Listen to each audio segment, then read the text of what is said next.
Hello guys, welcome back to new video. दोस्तों, आज की इस वीडियो में हम लोग सरसों अवस्था के बारे में जानने वाले हैं। जैसा कि आप सब लोग जानते हैं कि हमने 3-4 दिन पहले से हमने मतलब कि बीएड फर्स्ट सेमेस्टर की जो क्लासेज है वो स्टार्ट कर दिए हैं। पिछले लगभग 4 से 5 वीडियो मैंने अपलोड कर दिया है। हमने सबसे पहले शिक्षा मनोविज्ञान को यानी मनोविज्ञान शिक्षा के मनोवैज्ञानिक परिपेक्ष जो है पेपर थर्ड को हम लोगों ने लिया है।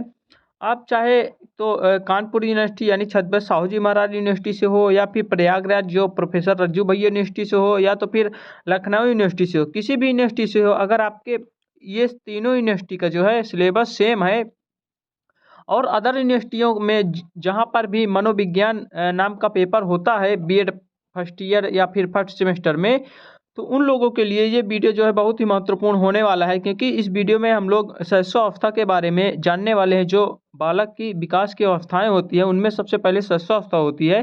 किशोरावस्था को हम लोगों ने पिछले 2 वीडियो में हम लोगों ने कवर कर लिया, क्योंकि बीएड के लिए किशोरावस्था बहुत ही इंपॉर्टेंट है। तो सबसे पहले हम लोग किशोरावस्था को जो है समाप्त कर लिए हैं। अब हम लोग शैशव अवस्था को इस वीडियो में समाप्त करेंगे। उसके बाद अगले वीडियो में जो है बाल्यावस्था को समाप्त करेंगे। तो आइए देरी न करते हुए हम लोग स्टार्ट करते हैं कि शैशव अवस्था क्या होती है। इसे हम लोग इंग्लिश में इन्फेंसी कहते हैं, जिसे हम लोग शैशव अवस्था कहते हैं। शैशव अवस्था जो है मानव की सबसे महत्वपूर्ण और शैशव अवस्था मानव की सबसे महत्वपूर्ण तथा मानव की सर्वप्रथम तथा सबसे महत्वपूर्ण अवस्था होती है। इस अवस्था की अवधि जन्म से 6 वर्ष तक होती है। यानी कि जो शैशव अवस्था होती है वो हमारी वो जन्म से, जब भी बच्चा जन्म लेता है उससे जो है 6 वर्ष तक की जो अवस्था होती है उसे हम लोग शैशव अवस्था कहते हैं। हरलाक के अनुसार, हरलाक जो मनोवैज्ञानिक हैं, उन्होंने जो है क्या कहा है शैशव अवस्था के बारे में कि यह जन्म से लेकर 2 सप्ताह तक चलती है। यानी हरलाक के अनुसार जो शैशव अवस्था होती है वो जन्म से लेकर 2 सप्ताह तक चलती है। 2 सप्ताह बाद बालपन यानी कि बेबीहुड आरंभ हो जाता है और 2 वर्ष तक रहता है। यानी कि इन्होंने जो कहा है, हरलाक ने उन्होंने कहा है कि जन्म से लेकर 2 सप्ताह की जो अवस्था होती है वो शैशव अवस्था होती है। उसके बाद नीचे हम लोग देखते हैं हरलाक ने दूसरी परिभाषा जो दी है शैशव अवस्था के बारे में कि 2 वर्ष बाद प्रारंभिक बाल्यावस्था आती है और 6 वर्ष तक की आयु तक रहती है। यानी कि जो इन्होंने हरलाक ने बताया है कि जो प्रारंभिक बाल्यावस्था होती है यानी कि 2 वर्ष के बाद जो है, यानी जैसे ही शैशव अवस्था समाप्त होती है उसके तुरंत बाद प्रारंभिक बाल्यावस्था होती है। जो प्रारंभिक बाल्यावस्था होती है वो 6 वर्ष तक होती है हरलाक के अनुसार, हरलाक जो कहते हैं। उसके बाद आगे हम लोग देखते हैं क्रो एंड क्रो के अनुसार। क्रो एंड क्रो के अनुसार शैशव अवस्था क्या होती है। शैशव अवस्था औसतन जन्म से 5 या 6 वर्ष तक होती है, जिनमें इंद्रियां काम करने लगती हैं और बालक रेंगने, चलने और बोलने लगता है। यानी कि क्रो एंड को जो वैज्ञानिकार है उन्होंने कहा है कि जो शैशव अवस्था होती है वो जन्म से, जब भी बच्चा जन्म लेता है उससे लगभग 5 से 6 वर्ष तक होती है। इसमें जो है बच्चा जो है मतलब रेंगने लगता है, चलने लगता है, बोलने लगता है। रेंगने का मतलब क्या है कि इधर उधर, मतलब जैसे कि बच्चे को लिटा देते हैं हम तो इधर उधर खिसकने का प्रयास करता है, चलने का प्रयास करता है, बोलने का प्रयास करता है। तो इसी शैशव अवस्था में, क्रो एंड क्रो के अनुसार शैशव अवस्था में ही बालक ये सब गतिविधियां जो है करने लगता है। शैशव अवस्था को भावी जीवन की आधारशिला के रूप में जाना जाता है। यानी कि भविष्य के जीवन की आधारशिला को जो है शैशव अवस्था के रूप में जो है जाना जाता है। उसके बाद हम लोग आज आगे चलते हैं कि फ्रायड जैसे मनोवैज्ञानिकों ने यह सिद्ध किया है कि व्यक्ति को भावी जीवन में जो जो भी मतलब बनना होता है उसका निर्धारण 4 से 5 वर्ष की आयु तक हो जाता है। यानी फ्रायड महोदय के अनुसार जो मतलब जैसे कोई भी बच्चा है उसको जो भविष्य में क्या बनना है, जैसे किसी को आईएएस बनना है, किसी को आईपीएस बनना है, किसी को डॉक्टर बनना है, किसी को और कुछ जो भी चीज़ें बनना है, ये फ्रायड जी के अनुसार इन्होंने माना है कि बच्चे को लगभग 4 से 5 वर्ष या 6 वर्ष के अंतर अंदर जो है उसके जो भविष्य का निर्धारण हो जाता है। इस अवस्था से संबंधित विशेषताएं, इसके शैक्षणिक व्यवस्था का ज्ञान शिक्षक के लिए अत्यंत आवश्यक होता है। अब हम लोग जानने वाले हैं कि शैशव अवस्था की प्रमुख विशेषताएं क्या हैं। यहाँ पे हम लोग ने देखा कि शैशव अवस्था क्या होती है।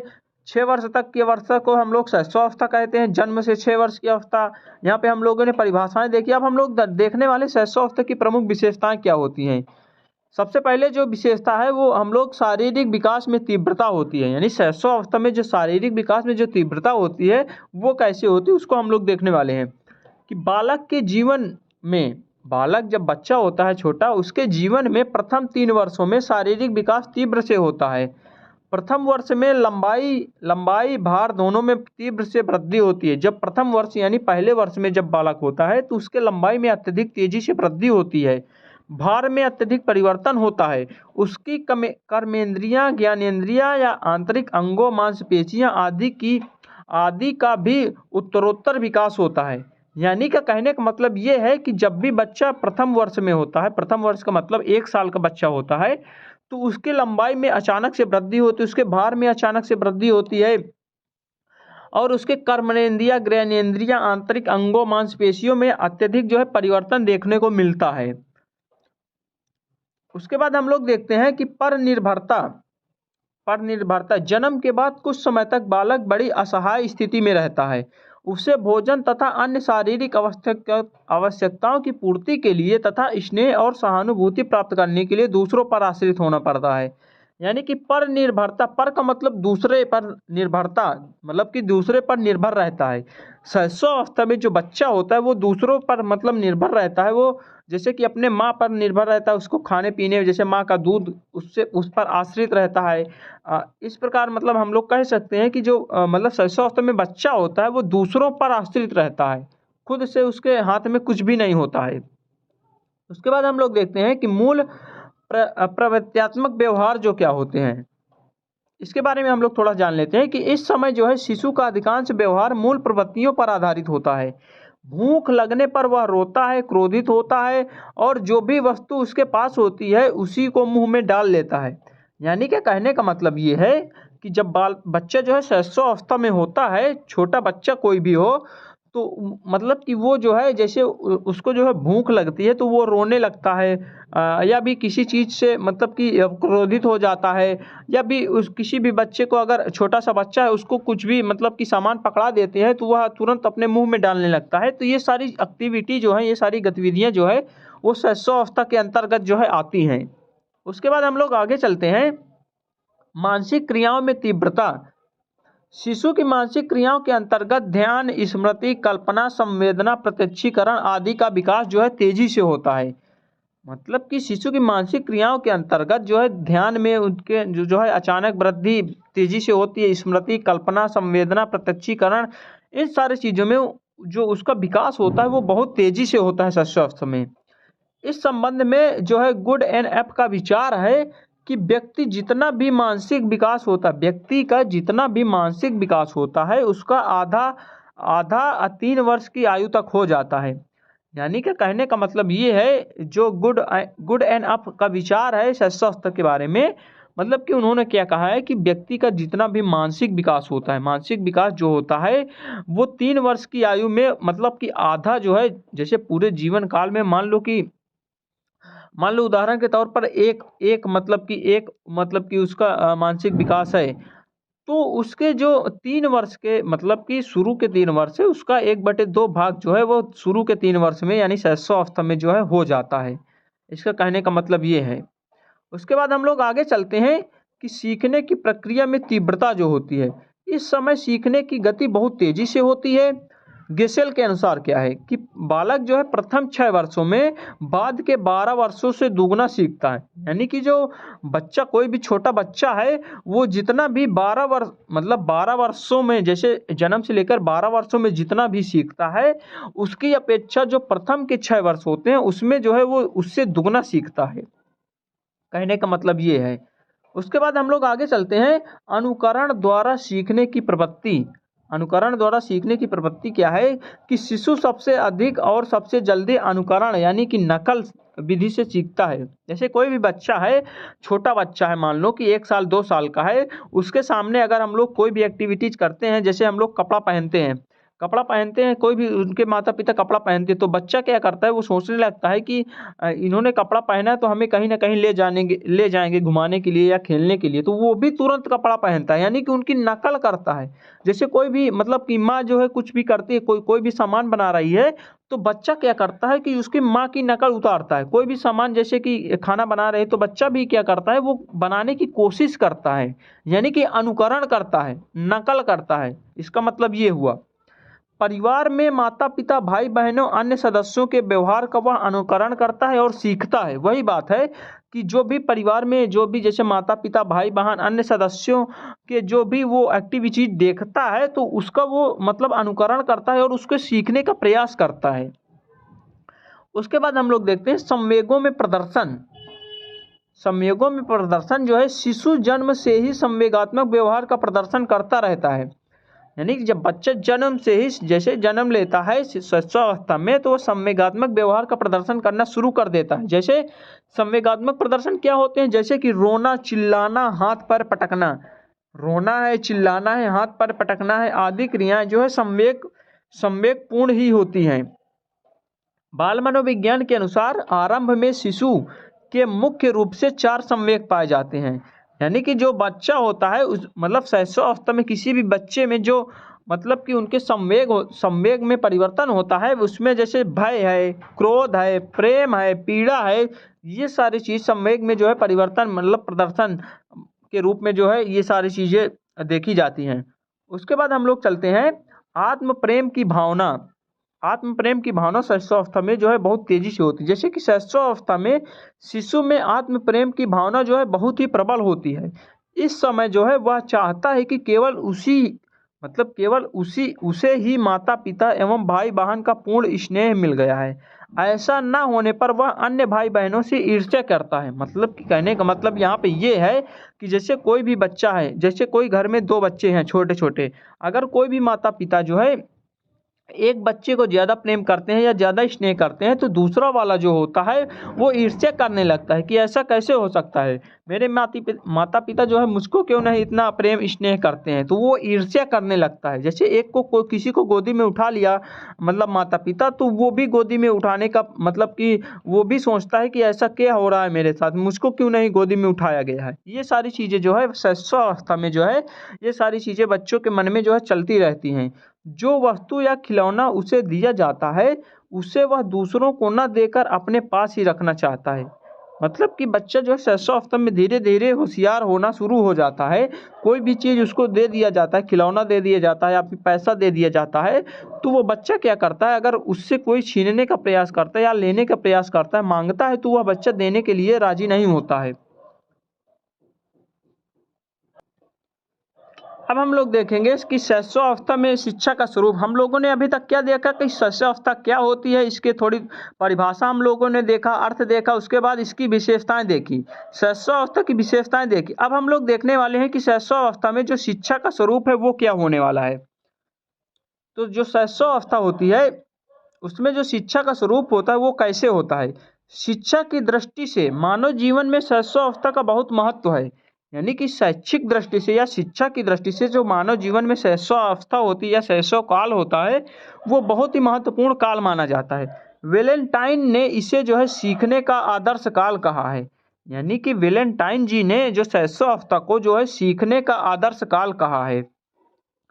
वाटसन के अनुसार, वाटसन ने शैशवावस्था के बारे में क्या कहा है कि शैशवावस्था में सीखने की सीमा तथा तीव्रता विकास की किसी अवस्था की तुलना में सबसे अधिक होता है। यानी कि जो शैशवावस्था में जो सीखने की प्रवृत्ति होती है या विकास की प्रवृत्ति होती है वो जो है अन्य अवस्थाओं की तुलना में, जैसे कि बाल्यावस्था, किशोरावस्था, प्रौढ़ावस्था की तुलना में शैशवावस्था में ही सबसे अधिक होती है। ये चीज़ जो है वाटसन जी के द्वारा कहा गया है। उसके बाद हम लोग देखते हैं अब जो शिक्षा के स्वरूप में पहला नंबर है अच्छी आदतों का निर्माण। शैशवावस्था में शिशु को इस प्रकार की शिक्षा प्रदान की जानी चाहिए जिससे उसमें उत्तम आदतों का निर्माण हो सके, जैसे कि समय पर उठना, खाना, सोना, शरीर की स्वच्छता।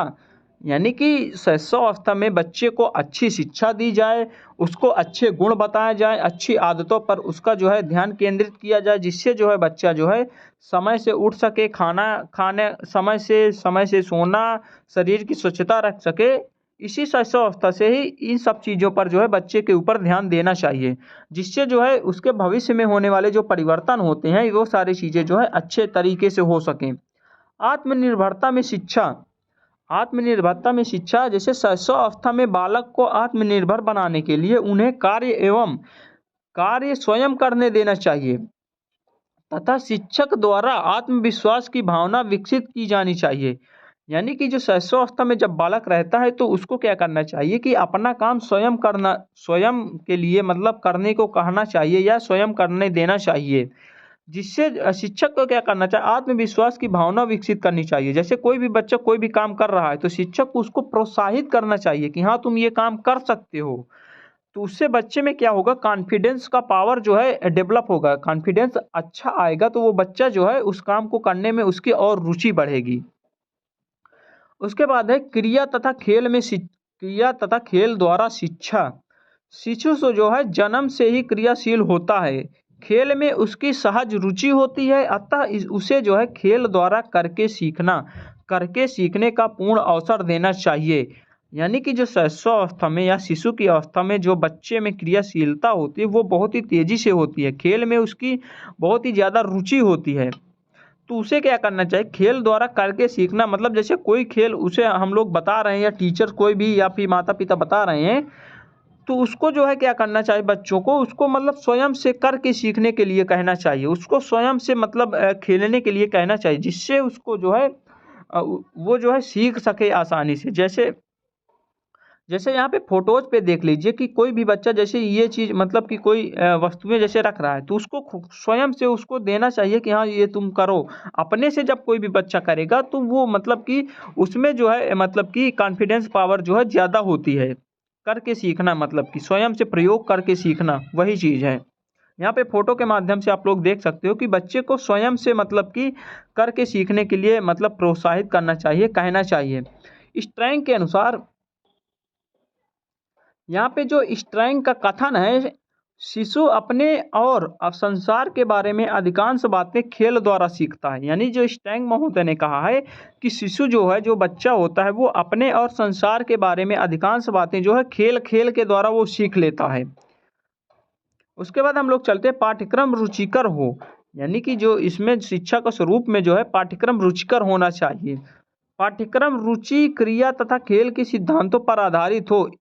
इसके लिए किंडरगार्टन और मॉन्टेसरी प्रणाली से सिद्धांतों का अनुकरण करना चाहिए। यानी कि कहने का मतलब ये है कि जो पाठ्यक्रम होना चाहिए शैशवावस्था में, छोटे बच्चों में जो पाठ्यक्रम निश्चित होता है उसमें ऐसा पाठ्यक्रम हो कि बच्चों को उसमें रुचि हो, उसमें खेल खेल में उसको जो है सिखाने का प्रयास करना चाहिए। तो ये चीज़ें पाठ्यक्रम रुचिकर होना चाहिए। कुल मिला के कहने का मतलब ये है कि उसके बाद हम लोग आगे चलते हैं। यहाँ पे 5वां नंबर है शिक्षण विधियाँ जो है, शिक्षण विधि क्रियात्मक हो। शिक्षण विधि इस समय जो है सीखने की प्रक्रिया पर विशेष ध्यान देना चाहिए। शिशु को क्रिया, खेल तथा वस्तुओं के माध्यम से शिक्षा देनी चाहिए। कहने का मतलब ये है कि जो शिक्षण विधियाँ होनी चाहिए शैशवावस्था में, वो जो है सीखने की प्रक्रिया पर विशेष ध्यान देना चाहिए कि बच्चा सीख रहा है कि नहीं सीख रहा है, जो भी पढ़ाया जा रहा है क्लास में वो बच्चा मतलब एब्जॉर्ब कर रहा है कि नहीं कर रहा है, वो सीख रहा है कि नहीं सीख रहा है। शिशु को क्रिया, खेल, वस्तुओं के माध्यम से शिक्षा देनी चाहिए। मतलब कि शैशवावस्था में जो बच्चे को है वो मतलब खेल खेल के द्वारा उसको सिखाने का प्रयास करना चाहिए, वस्तुओं के माध्यम से, खेल के खिलौनों के माध्यम से उसको जो है पढ़ने का या फिर सीखने का जो है प्रयास करना चाहिए। उसके बाद दृश्य एवं श्रव्य सामग्री का प्रयोग करके जो है उसको बच्चे का डेवलपमेंट, विकास का डेवलपमेंट करना चाहिए। जैसे यहाँ पे है, जैसे वीडियो के माध्यम से बच्चा अगर सीखता है या पढ़ता है, यहाँ पे बोर्ड के माध्यम से यहाँ पे मतलब चित्र दिखा दिखा के अगर मतलब कि बच्चे को सिखाया जाए या फिर पढ़ाया जाए, जैसे किताबों में जो है चित्र का जो है अधिक से अधिक प्रयोग करना चाहिए। चित्र के माध्यम से बच्चा क्या करता है कि उसको ज़्यादा सही से मतलब उसको समझ पाता है। तो इस अवस्था में शिक्षा प्रदान करते समय चित्रों एवं कहानियों से शिशु अधिक प्रभावित होता है तथा शिशुओं की जो शिक्षा को अधिक से अधिक रोचक बनाने का प्रयास किया जाना चाहिए। शिशुओं की पुस्तकों में चित्र अधिक होने चाहिए। वही चीज़ है जो अभी हमने पहले बताया कि जो शैशवावस्था या शिशु की अवस्था में जो बच्चों की किताबों में है उनमें अधिक से अधिक जो है चित्र होने चाहिए, जिससे बच्चे में उसमें रुचि आए और उसको पढ़ने का प्रयास करें, उसको मतलब कि ये सारी चीज़ें उसमें आ जाती। उसके बाद हम लोग चलते हैं कि शैशवावस्था में शारीरिक विकास किस प्रकार होना चाहिए। शैशवावस्था में जो शारीरिक विकास होता है वो किस प्रकार होना चाहिए। यहाँ पे हम लोगों ने क्या क्या देखा कि शैशवावस्था की विशेषताएं देख ली, शैशवावस्था का अर्थ देख लिया, शैशवावस्था का शिक्षा पर क्या प्रभाव है उसको हम लोग देख लिया। अब शैशवावस्था में शारीरिक विकास हम लोग देख लेते हैं। कि शिशु का शारीरिक विकास जन्म से पूर्व गर्भावस्था में ही आरंभ हो जाता है। इस समय माता के स्वास्थ्य, खान पान का प्रभाव शिशु पर पड़ता है। जन्म के बाद शिशु का शारीरिक विकास इस प्रकार से होता है। मतलब कहने का मतलब ये है कि शैशवावस्था मतलब कि बच्चा जब गर्भावस्था में या भ्रूणावस्था में होता है तभी से जो है उसका शारीरिक विकास जो है होने लगता है। जैसे जैसे माता के खान पान में जैसे जिस प्रकार माता जी खान पान करेंगी उसी प्रकार का उसका प्रभाव जो है बच्चे पर बहुत ज़्यादा पड़ता है। और जन्म के बाद जो है शिशु की जो शारीरिक जो विकास होता है वो किस प्रकार से होता है उसको हम लोग देखते हैं। यहाँ पे सबसे पहला है मतलब आकार यानी साइज में जो परिवर्तन होता है शैशवावस्था में। जन्म के समय शिशु की लंबाई लगभग 20 इंच होती है। जन्म के समय शिशु की लंबाई लगभग 20 इंच होती है। प्रायः बालक बालिकाओं के लगभग 1.5 इंच अधिक लंबे होते हैं। यानी कि जो बालक होते हैं वो बालिकाओं की तुलना में 1.5 इंच अधिक जो है मतलब हाफ इंच अधिक जो है लंबे होते हैं। अगर मान लो कि मतलब कि लड़की अगर 20 इंच की है, 20 इंच जैसे वो होती है तो इसका आधा इंच और जो है मतलब बालक जो है इसका आधा इंच ज़्यादा होते हैं बालिकाओं की अपेक्षा। प्रथम वर्ष में शिशु की लंबाई लगभग 27 से 28 इंच होती है। प्रथम वर्ष यानी पहले साल में। दूसरे वर्ष में 31 से 33 इंच होती है और 6 वर्ष के बाद जो है 40 से 44 इंच हो जाती है। ये तो आकार में परिवर्तन हो गया। उसके बाद हम लोग आगे चलते भार में परिवर्तन जो होता है शैशवावस्था में। जैसे नवजात शिशु का भार 6 से 8 पाउंड होता है। प्रथम 6 माह में शिशु का भार दुगना हो जाता है। 1 वर्ष में तिगुना हो जाता है। 3 वर्ष में 20 से 25 पाउंड और 6 वर्ष तक 40 पाउंड हो जाता है। ये जो है भार के जो है कुछ इंपॉर्टेंट फैक्ट है। उसके बाद हम लोग देखते हैं मांसपेशियां।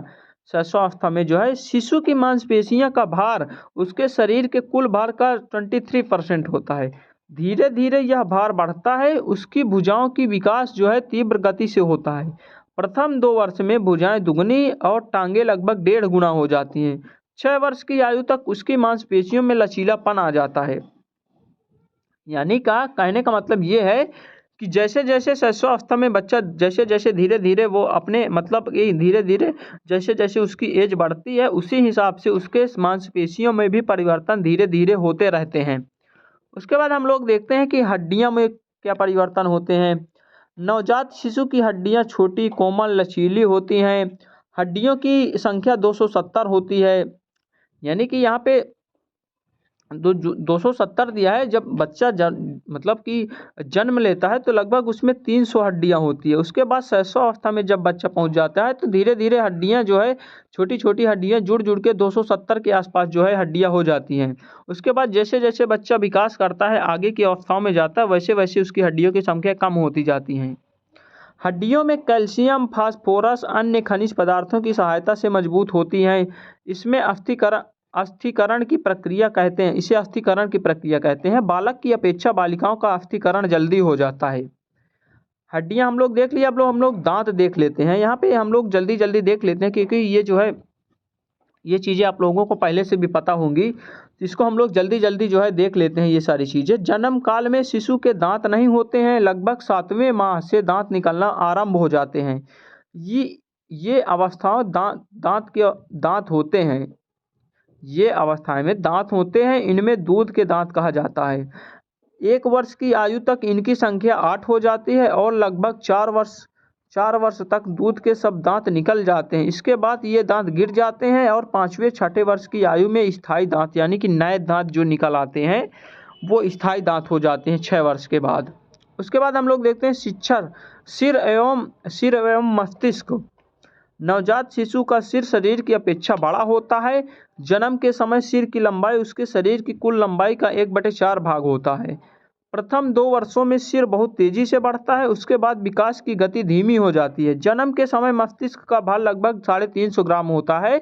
6 वर्ष की आयु में यह बढ़कर 1260 ग्राम हो जाता है। यानी कि जैसे जैसे बच्चा जो है उम्र बढ़ती है उसी प्रकार से उसके जो है सिर और मस्तिष्क में परिवर्तन होता है। उसके बाद हम लोग देखते हैं शिशु के आंतरिक अंगों का विकास। जन्म के बाद शरीर के आंतरिक अंगों का विकास होता है। इसमें पाचक अंग, फेफड़ा, मांसपेशियां, स्नायुमंडल, रक्त संचार अंग, उत्पादक अंग एवं ग्रंथियों का क्रमशः विकास हाँ, ये चीज़ हम लोग शारीरिक विकास जो है शैशवावस्था में शारीरिक विकास जो हम लोगों ने देख लिया। अब हम लोग यहाँ पे थोड़ा-सा और बचा है, शैशवावस्था में जो मानसिक विकास है वो कैसे होता है, इसको हम लोग देख लेंगे, उसके बाद शैशवावस्था जो है ख़त्म हो जाएगी। तो यहाँ पे हम लोग देख लेते हैं जल्दी से, जैसे शैशवावस्था में मानसिक विकास कैसे होता है।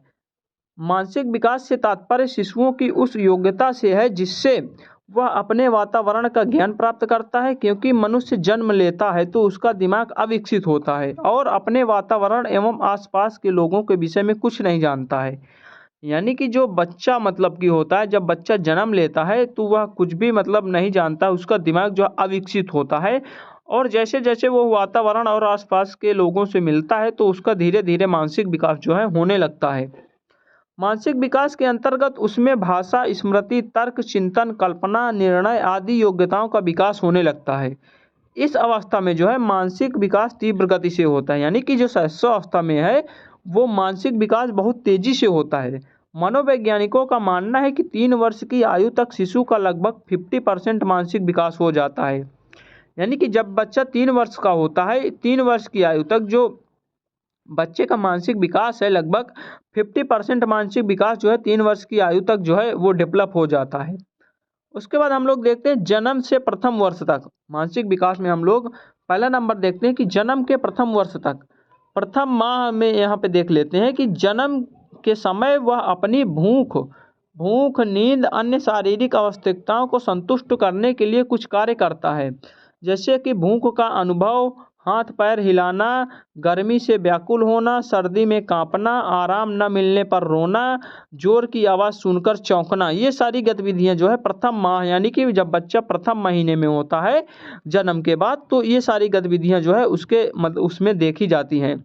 उसके बाद जब बच्चा दूसरे माह में प्रवेश करता है तो वस्तुओं को ध्यान से देखने लगता है, तेज प्रकाश के प्रति अनुक्रिया करने लगता है, क्रोध प्रकट करने लगता है। यानी कि ये सारी गतिविधियां जो है दूसरे माह में बच्चे के प्रति जो है दिखाई देती है। उसके बाद चौथे माह में क्या होता है कि बच्चों को पकड़ने का प्रयास करने लगता है, वस्तुओं को पकड़ने का प्रयास करने लगता है, माँ को देखकर मुस्कुराने और क्रोध प्रकट करना, ये सारी गतिविधियां जो है चौथे माह में जो है आरंभ हो जाती हैं।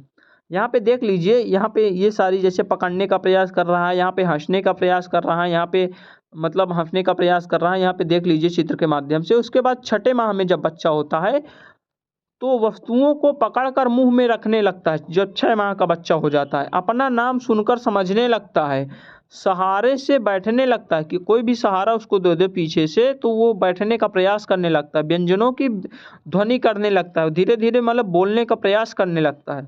उसके बाद जब बच्चा 8वें माह में होता है तो हाथ से खिलौना या कोई भी वस्तु छीनने पर वह रोने लगता है, अपनी रुचि की वस्तुओं खिलौना चुनकर उठाने लगता है, घुटने के बल चलना मतलब घुटने के बल चलने का प्रयास करने लगता है जब बच्चा 8 महीने का हो जाता है। उसके बाद जब बच्चा 10वें माह में प्रवेश करता है तो बिना सहायता से बैठने लगता है, दूसरों शिशुओं की गतिविधियां, उसके विभिन्न प्रकार की आवाज़ों को जो है सुनने लगता है। उसके बाद जब बच्चा 12वें महीने में होता है तो छोटे छोटे शब्दों को बोलने लगता है, धीरे धीरे चलने का प्रयास करता है, माता पिता भाई बहनों की क्रियाओं का अनुकरण करता है जब बच्चा 12 महीने का होता है। उसके बाद जब बच्चा 2 वर्ष का हो जाता है कि 2 वर्षों में मतलब कि यहाँ पे वाक्य बोलने बोलने लगता है, चॉकलेट पर लिपटा कागज को खोलने लगता है, ये सारी चीज़ें जो है दूसरे वर्ष में ये सारी चीज़ें मतलब कि देखने को मिलती हैं बच्चे के उसमें। उसके बाद जब बच्चा तीसरे वर्ष में होता है तो पूछने पर नाम बताने लगता है, गिनती दोहराने लगता है, पत्रिकाओं में छपे चित्र को पहचानने लगता है, अपने नाक, कान, मुंह, दांत, हाथ मतलब रखकर ठीक बताने लगता है, स्लेट पर रेखा खींचने का प्रयत्न करता है। यानी कि जब बच्चा तीसरे वर्ष में होता है तो वो धीरे धीरे जो है पढ़ने का प्रयास करने लगता है, समझने लगता है हर चीज़ों को। उसके बाद जब बच्चा चौथे वर्ष में होता है तो 4-5 तक की गिनती गिन लेता है, 2-3 संख्याओं का अर्थ समझने लगता है, छोटी बड़ी रेखाओं में अंतर समझने लगता है, अक्षर लिखना आरंभ कर देता है, वस्तुओं को क्रम से देखने लगता है। उसके बाद जब बच्चा 5वें वर्ष में होता है तो 5वें वर्ष तक उसकी ज्ञानेंद्रियों का विकास क्रमशः होता रहता है, जैसे कि ठंडी व गर्म वस्तुओं का ज्ञान होना, लाल, हरा, काला रंग का पहचान करना, हल्के भारी का ज्ञान होना, बड़े बड़े वाक्य बोल देना, माता पिता के कार्यों में सहायता प्रदान करना जब बच्चा 5 वर्ष का होता है, तो ये सारी गतिविधियां जो है देखने को मिलने लगती हैं। इसके आधार पर हम लोग अंत में निष्कर्ष यही निकालते हैं शैशवावस्था के बारे में कि प्रथम 6 वर्षों में शिशु जो है मूल प्रवर्तनात्मक व्यवहार ही करता है। अपने वातावरण का ज्ञान उसके ज्ञानेंद्रियों द्वारा होता है। देखना, सुनना, स्पर्श करना, ज्ञान, स्वाद, सूंघने से संबंधित इंद्रियों का विकास जो है होने लगता है। यानी कि शैशवावस्था में ये सारी गतिविधियां जो है वो होने लगती हैं। इसके बाद अब शैशवावस्था जो है समाप्त होती है। तो ये रहा जो है शैशवावस्था के बारे में हम लोगों ने A to Z जान लिया। अगर शैशवावस्था जो है आपके सिलेबस में है या फिर आपके एग्जाम्स में आती है, तो ये सारी गतिविधियां आप लोगों लिख सकते हो। जैसे शैशवावस्था का अर्थ लिख दीजिए, परिभाषा लिख दीजिए, उसके बाद शैशवावस्था की विशेषताएं लिख दीजिए, उसके बाद शैशवावस्था का मानसिक शिक्षा का स्वरूप, उसके बाद शारीरिक विकास, मानसिक विकास, ये सारी चीज़ें आप लोग लिख दोगे तो बहुत ही अच्छे आप लोगों के नंबर आ सकते हैं।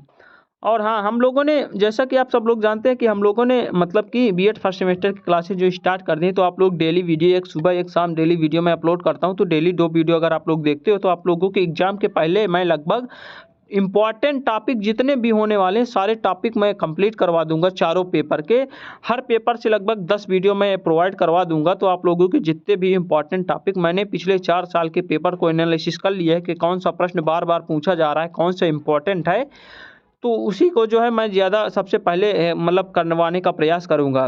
तो अभी हम लोग मनोविज्ञान पढ़ रहे हैं, तो मनोविज्ञान को जैसे ही समाप्त करेंगे उसके बाद हम लोग फिलॉसफी पढ़ेंगे, फिर सोशियोलॉजी पढ़ेंगे, फिर इंक्लूसिव पढ़ेंगे। सारा चीज़ हम लोग किया करने वाले हैं। तो आज की वीडियो कैसी लगी शैशवावस्था आप लोगों को समझ में आई होगी। तो कैसी लगी वीडियो, अगर वीडियो अच्छी लगी तो वीडियो को लाइक करें, कमेंट करें, शेयर करें। अगर अभी तक आप लोग व्हाट्सएप ग्रुप या टेलीग्राम ग्रुप से नहीं जुड़े हैं तो ये सारी PDF जो है व्हाट्सएप ग्रुप, टेलीग्राम ग्रुप पे वहीं पे आप लोगों को मिलती है। तो जल्दी से आप लोग टेलीग्राम ग्रुप या व्हाट्सएप ग्रुप पर जुड़ जाइए। और भी कोई समस्या है तो आप लोग कमेंट कर देना, किस टॉपिक पे आप लोगों को वीडियो चाहिए तो आप लोग कमेंट करके ज़रूर बताना।